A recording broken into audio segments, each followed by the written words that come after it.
clear up somebody's misconception? It's a tough thing to do. Have you ever tried to deal with somebody who's willing to pull something out of context? It's a tough thing to do, because if they really want to hold on to that. Now, John was, in fact, the only disciple that we know of the 12, who died a natural death.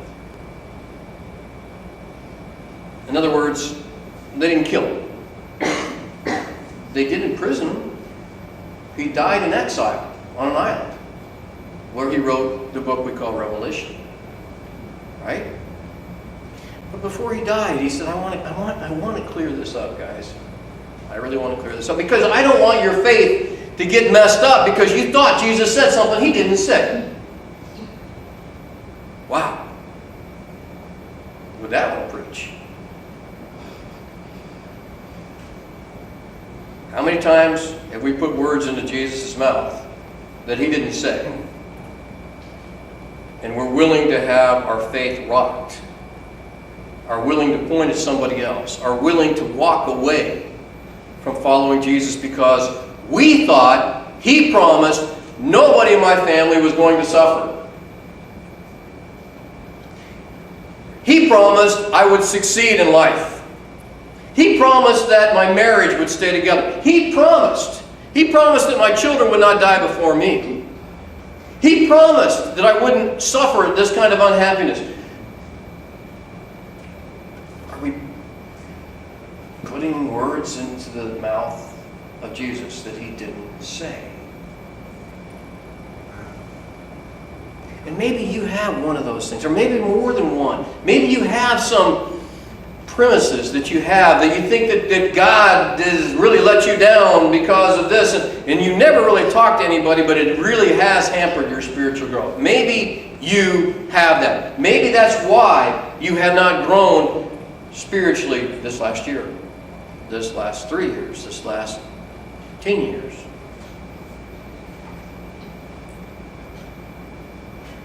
Maybe you need to get those straightened out. Maybe you need to sit down with somebody you trust. God, I hope you have people here you trust. God has given them to you to trust. People that are trustworthy, people that want your best interest at heart. But if you can't find them here, then there are other spiritual people that can help you and listen and say, is this true? I always thought this was true. I always thought this is what God had promised. I always thought.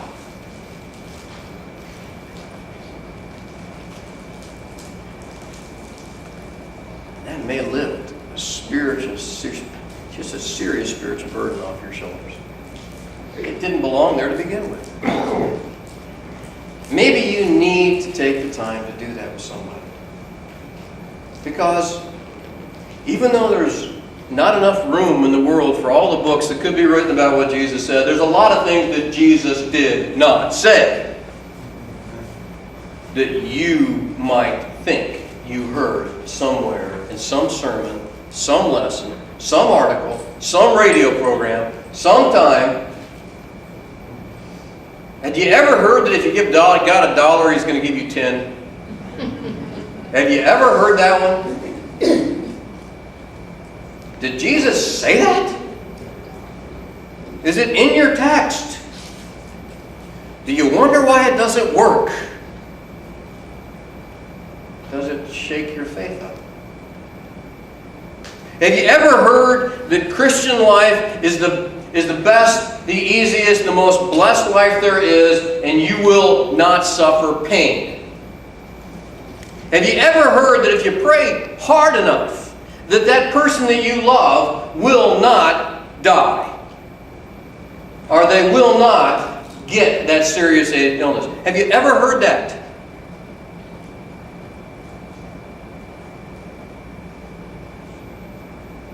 A lot of things Jesus didn't say that people have said. I was at a commencement exercise yesterday, and they quoted two people right off the bat. Guess who they quoted? Abraham Lincoln and Mark Twain. If Abraham Lincoln said everything that they said, he said, it would be a wonder. He is one of the most misquoted people in the world. We like to attribute, well, I think Abraham Lincoln said that. Right? If not, then it was probably Mark Twain.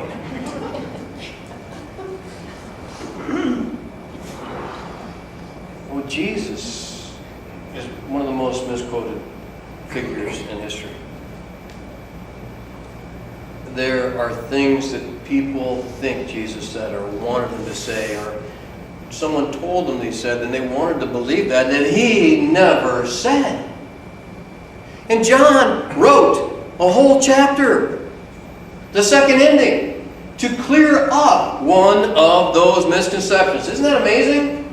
It's in your Bible, unless you've taken it out. The second ending is there.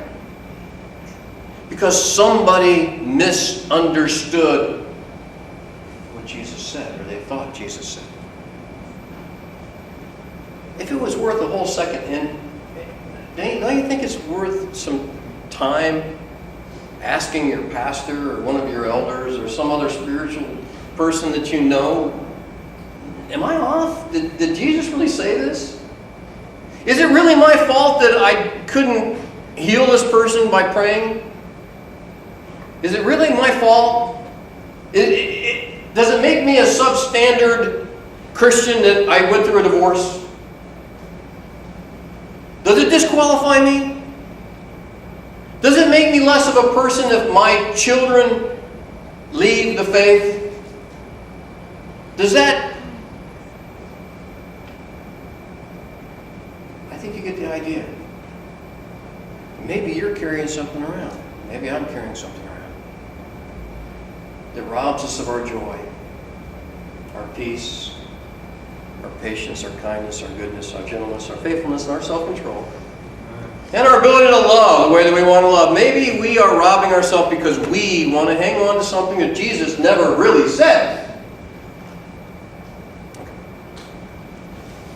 This chapter preaches. Now, you can preach the whole thing with Peter, but Peter is not the reason this chapter was written. It was about John. And he didn't want anyone to suffer in their faith because he died. And you know, if anyone was looking forward to what happened after he died, it would be John. But he didn't want people to be shook up. He wanted to let's clear this thing up once and for all. Okay. We come together because we need to keep our eyes on Jesus. We come together because we need to hear what he actually said and how it applied to us.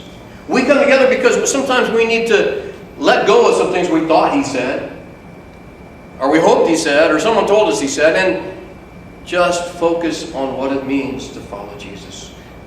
We come together to remember that Jesus had a body and blood. And every Sunday we take the Lord's Supper. Then it reminds us that this wasn't some fairy tale, and this wasn't a far off, long time ago, in another place, and in another world, another dimension. No, this is Jesus coming to earth. God flesh. So we can know who our Creator is, and so we can be forgiven, and so we can forgive each other, so we can have the kind of relationships he wants to have. And this morning we're going to take the Lord's Supper again.